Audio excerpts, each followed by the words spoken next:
Let us talk about something that all HR folks eventually will have to deal with: employee relations. But with a twist. What is that twist? We are taking it global. Welcome to the International Employee Relations Unit 12 Rapid Roundup, or as I like to call it, HR without borders. So, what exactly is international employee relations? In simple terms, it is all about how companies manage relationships with their employees in different countries. It is not just about, say, getting people to work nicely together. It is also about understanding the local labor laws, the cultural expectations, the trade unions, and even how people protest. Yeah, that also. Imagine you are an Indian company who is setting up an office in Germany. Okay.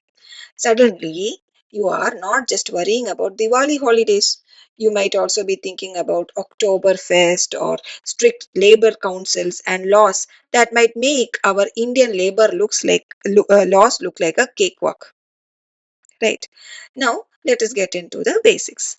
International employee relations. They involve three major parties or three major actors. What are they? The employees, the employers, and the government, the tripartite system. Here also, each of these parties they have its own role to play. Employees obviously they want good pay, safe working environment as well as fairness.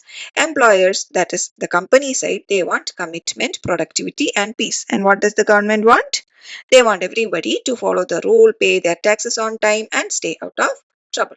But here is where it gets tricky. These relationships will change from country to country. What might be considered normal in Japan, where people may not question their managers openly, could seem very different in, say, Netherlands, where open dialogue is encouraged. So that is why international employee relations is like HR in a global costume party. You need to know who you are dealing with and how to dress for that occasion. So, let us once again look at the key actors in this international employee relationships in detail. First is the trade unions. You can think of them as the avengers of employees. They are very powerful, they are organized, and sometimes even a little dramatic. In some countries, like say Sweden or Germany, they may have a major influence over workplace policies. In others, like say US, they might have limited power. And in some Asian countries, unions might be more symbolic unless they are really pushed. Next comes the employer organizations. These are like clubs for companies. They help employers deal with things like wage negotiations or industrial disputes. They are especially useful when companies need to collectively bargain or deal with strong unions. And finally, what was the third party? The government. So, trade unions represent the workers or the employees, organizations represent the employees, and the last is the governments or the legal institutions. This is where the laws come in. Every country has its own set of labor rules, correct? They have rules for dispute resolution and even regulatory bodies. If you are managing employees abroad, then you better understand these or you will land your company in legal trouble, correct? So that is the third actor. Now here is something fun. Let us compare employee relations across these different countries. Okay, so first let us talk about USA because Trump is all on the news right now. How is it in USA?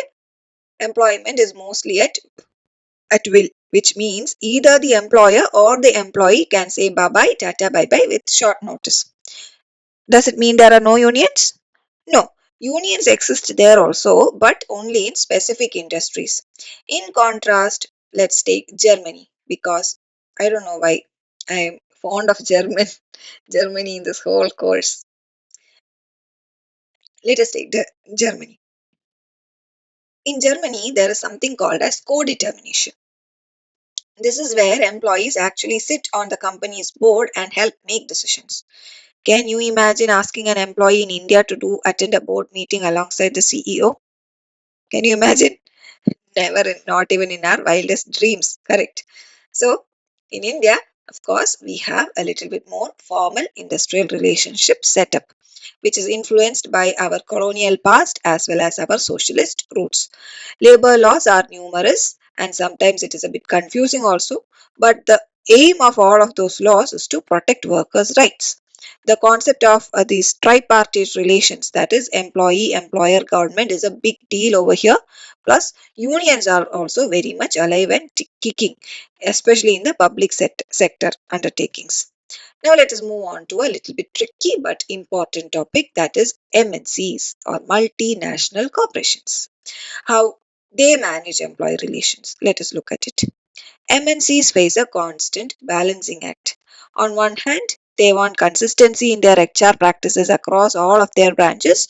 On the other hand, they have to adapt to the local laws and cultures.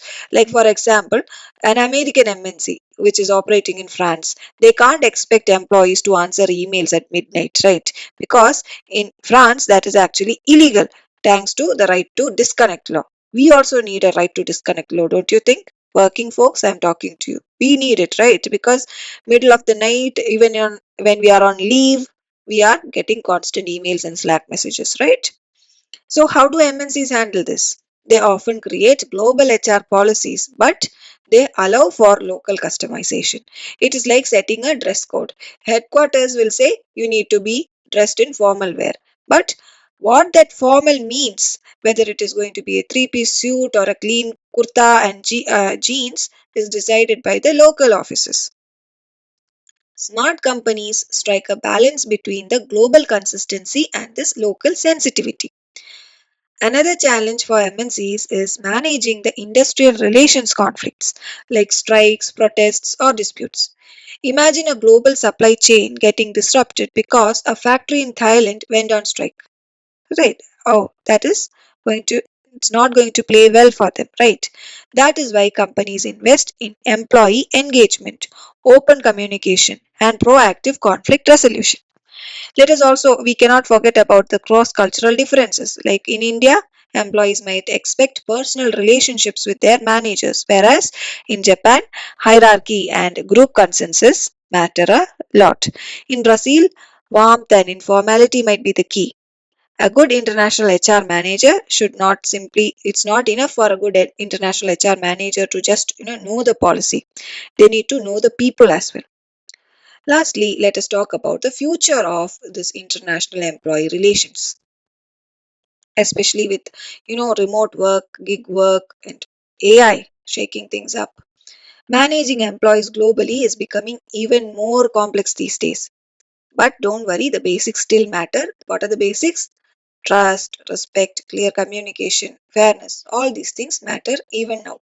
So, whether you're heading a team, HR team in, say, Hyderabad, or you're managing a branch in Berlin, always remember employee relations is all about people, the employees, and people, no matter where they are, whether it is in, say, Kochi or whether they are in Kuala Lumpur, doesn't matter. They all want to be treated with dignity, fairness, and a little bit of understanding as well.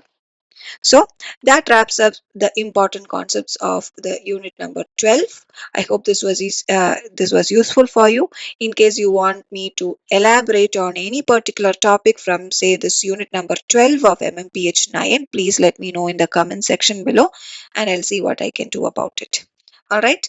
So I hope you have subscribed to the channel, and you have, if possible, if you like this content, to like the video. It will help me understand where where it lies in terms of being useful to you. So that is it for this session. Happy learning. All the very best for your examinations.